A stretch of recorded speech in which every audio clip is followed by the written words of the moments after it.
अच्छा,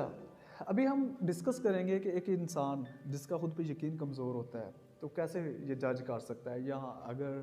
हमारा अल्लाह पे यकीन कमज़ोर होता है, तो क्या ऐसी निशानियाँ नमूदार होती हैं, रूनमा होती हैं कि जिससे हम ये जज कर सकते हैं कि अल्लाह पे यकीन कमज़ोर है। तो पहले हम ये देखते हैं कि एक इंसान का जब खुद पे यकीन कमज़ोर होता है, तो क्या उसकी तबीयत कैसी होती है, या उसकी सोच जो होती है वो कैसी होती है। इसमें जो चीज़ आपने याद रखनी है वो ये है, जिस इंसान का खुद पे यकीन कमज़ोर होगा, तो दूसरी चीज़ें उस पे हैवी होने लग जाएंगी, चीज़ें मुश्किल लगेंगी, चीज़ें मुश्किल लगेंगी, काम मुश्किल लगेंगे, और चीज़ें स्ट्रेस देने लग जाएंगी।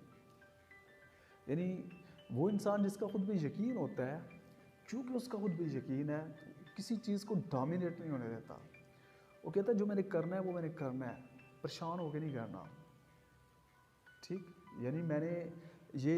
जो चीज़ है, ये मैंने इसको करना है, और उस दौरान वो उस चीज़ का स्ट्रेस भी नहीं लेता। स्ट्रेस इन द सेंस कि वो एक होता है ना, ये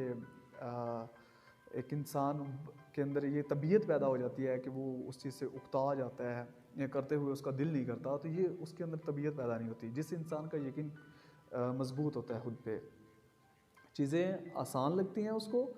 अगर मुश्किल हो तो भी उसको आसान लगती हैं, और अगर मुश्किल हो तो करते उसको पता नहीं चलता उसको, यानी उसकी तबीयत पे वो गिरा नहीं गुजरेगा, मुश्किल नहीं लगेगा, वो उसको करना चाहेगा और उसको कर गुजरेगा। तो अब दूसरी चीज़ हम ये देखते हैं कि जब अल्लाह पे यकीन कमज़ोर हो तो क्या होता है। जब अल्लाह पे यकीन कमज़ोर हो तो कुछ निशानियाँ जो आप में पैदा होती हैं, उसमें एक ही निशानी ये है कि इंसान नाशुक्रा हो जाता है, नेगेटिव हो जाता है, वो मनफियत सोच का अमल हो जाता है अपने अंदर भी और दूसरे लोगों में भी। उसको सिर्फ नुक्स ही नज़र आते हैं। यानी जो शुक्रगुजारी का आप कह सकते हैं अमल है, वो उसका थम सा जाता है, रुक सा जाता है, फिर वो परेशान रहने लग जाएगा। यानी कोई इंसान परेशान तब होता है जब उसका अल्लाह पे यकीन कमज़ोर होता है। अल्लाह पे जब यकीन कमज़ोर होता है तो इसका रद्द अमल यह है कि आप परेशान हो जाते हैं और मायूस हो जाते हैं। तो जब भी आप परेशान हो तो उस वक्त खुद से सवाल करें,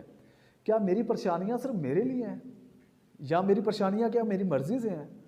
या क्या मेरी परेशानियों का हल सिर्फ मैंने करना है। जवाब आएगा नहीं। ये जो आपके इख्तियार में वो सिर्फ एफर्ट है, आप एफर्ट करें। ये कोई और ज़ात है जो आपको आजमा रही है, और जिसको हो सकता है आप परेशानी समझ रहे हो, जिस चीज़ को लेके आप परेशान हो वो सकता है उस मरहले से गुजरने के बाद आपको अजर अजीम मिलना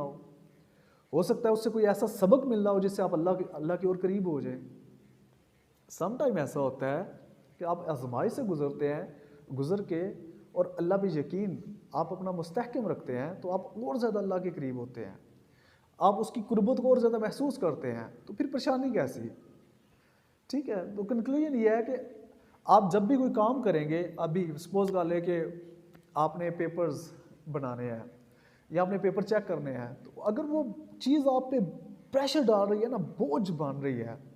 तो समझ लें कहीं आपका जो अपने आप को लेके एक नज़रिया है, यकीन है, वो कहीं कमज़ोर सा हो गया, जिसकी वजह से ये काम आप पे डोमिनेट होने की कोशिश कर रहा है, वो चीज़ आपको स्ट्रेस दे रही है। तो इसलिए वो इंसान जिनकी सेल्फ स्टीम बहुत हाई होती है, यानी जिनका खुद पे यकीन बहुत ज़्यादा होता है, लगे रहते हैं, करते रहते हैं, थकने का नाम ही नहीं। थकना फिजिकल स्ट्रेस होता है, फिजिकल स्ट्रेस होता है, उस वजह से आपकी परफॉर्मेंस में फ़र्क भी पड़ता है, लेकिन आप वो फिजिकल स्ट्रेस से आपने हो सकता है एक चीज़ जो है 1 घंटे में करनी थी, लेकिन हो सकता है उस फिजिकल स्ट्रेस की वजह से जो आपने मेंटल स्ट्रेस ले लिया उसकी वजह से हो सकता है वही चीज़ 2 घंटे में आप करें, और आपको यही लग रहा हो कि ये तो फिजिकल स्ट्रेस है जिसकी वजह से ये चीज़ ऐसी हुई है। ठीक है, तो एक्चुअल में वो फिजिकल स्ट्रेस कहीं आपको मेंटल स्ट्रेस देता है, आपका जो अपनी सेल्फ स्टीम है वो कहीं डाउन हो जाती है। मसलन एक इंसान है वो थोड़ा बीमार है, थोड़ा सा उसको तेज़ बुखार हो गया, तो जब वो नेगेटिव इधर उधर की सोचें सोचता है ना, तो उन सोचों की वजह से वो और ज़्यादा उसकी सेल्फ स्टीम हर्ट होती है, या उसका जो एनर्जी का लेवल है डाउन हो जाता है। तो बज़ाहिर ये लग रहा होता है बीमारी की वजह से ऐसा है, लेकिन ऐसा उसकी सोचों की वजह से होता है। तो उस लम्हे में अगर आप अपने यकीन को बिल्ड कर लेते हैं कि जैसा भी है जो भी है हमने अपना दी बेस्ट देना है, ये जो फिजिकल प्रेशर है या ये जो चीज़ है ये एक हद तक मुझे रोक सकती है, एक हद तक रोक सकती है। इसके अलावा बाकी कुछ चीज़ें ऐसी हैं जो मैंने अपनी क्लैरिटीज़ के साथ मैं उसको कर सकता हूँ या कर सकती हूँ।